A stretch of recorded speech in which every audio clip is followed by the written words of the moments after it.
अधिकाऱ्यांनी त्याचं structure audit करावं. जिथं कॉर्पोरेशन असेल तिथं कॉर्पोरेशनच्या कमिशनरांनी त्याचं स्ट्रक्चर ऑडिट करून घ्यावं. कारण आपल्याला माहिती आहे हे आता ब्रिजेस इतके उंच केलेले आहेत की कितीही नदीला पाणी आलं तरी लोकांना कुठल्याच पाण्याचा त्रास होणार नाही. त्याबद्दलची काळजी हर्डीकर आणि त्यांच्या सगळ्या टीमनी घेतलेली आहे. आणि त्यावेळेस मी विचारलं, कारण परवा मागच्या ट्रिपला मी खडकवासल्याच्या खालचा ब्रिज आहे तिथून ते खालचे फोटो पण माझ्याकडे आहेत. त्याची जरा दुरावस्था झालेली आहे, तर तिथं काय आपण दुसरा पर्याय करू शकतो याबद्दलची चर्चा झाली. कारण तोही पूल फार महत्त्वाचा आहे, कारण तिकडं आपले खडकवासल्याची चौपाटी आहे. त्या चौपाटीला इकडनं नांदेड सिटीच्या ह्या बाजूनी लोक जात असतात. तर तिथं त्यांना त्याचं प्लॅन एस्टिमेट करायला सांगितलेलं आहे. ते म्हणले आम्हाला जलसंपदाची जागा लागेल. जलसंपदाच्या संदर्भात कुणालींशी बोलणं झालेलं आहे, ED MKVDC, पण मला त्याच्याबद्दल विखे पाटील साहेबांशी पण बोलावं लागेल. मी ते त्यांच्याशी बोलणार आहे एकदा एक्झॅक्ट किती जागा लागते.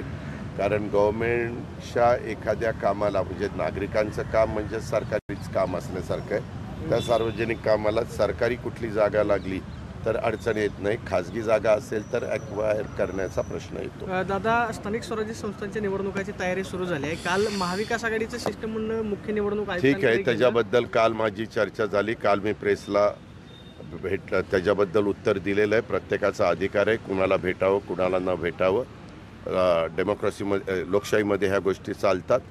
आणि जिथं कुठं कंप्लेंट करायची असते ते कंप्लेंट करतात.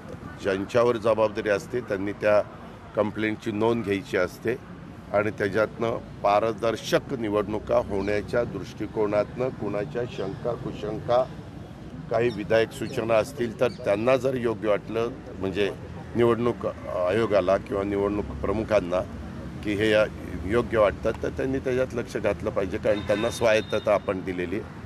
त्या प्रकारे ते काल भेटलेले आहेत. मला माहिती मिळाली की आज पण ते काहींना भेटणार आहे.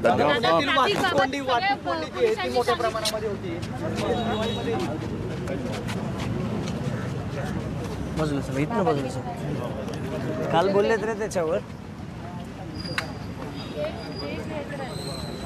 बाईक पाठवशील